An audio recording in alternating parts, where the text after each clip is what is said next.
Hello friends, இப்போ வந்து நாட்டுக்கோழி கிரேவி எப்படி பண்ணுறதுன்னு நான் சொல்லித்தரேன்.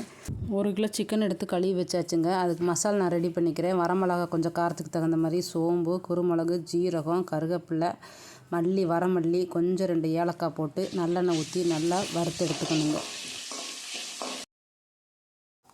வறுத்து வச்ச மசாலாவை நல்லா ஆற வச்சு மிக்ஸி ஜார் எடுத்து அரைச்சி நல்லா நைஸாக அரைச்சி எடுத்து வச்சுக்கணும்.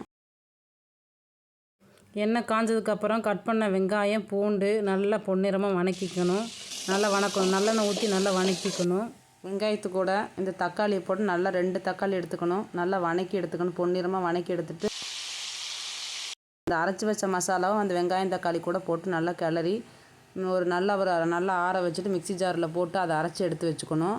கடாயில் கொஞ்சம் நல்லெண்ணெய் ஊற்றி கொஞ்சம் சோம்பு போட்டு இஞ்சி, பூண்டு, வெங்காயம் எல்லாம் போட்டு நல்லா வணக்கிடணும். பொன்னிறமாக வணக்கி எடுத்துடணும்.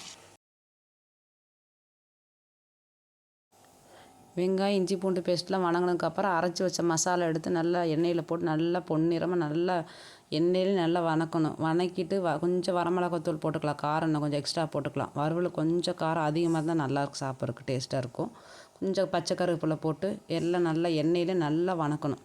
வணங்கினதுக்கப்புறம் நாட்டுக்கோழி சிக்கன் கழுவி வச்சதை எடுத்து அதில் கொட்டி நல்லா கிளறி விடணும். நல்லா கிளறி விட்டு தேவையான உப்பு போடணும்.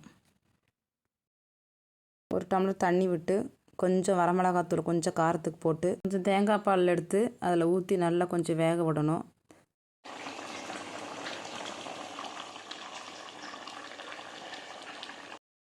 அவ்வளோதான் ஃப்ரெண்ட்ஸ், இது ரெடி ஆயிடுச்சு. நாட்டுக்கோழி கிரேவி ரெடி ஆயிடுச்சு.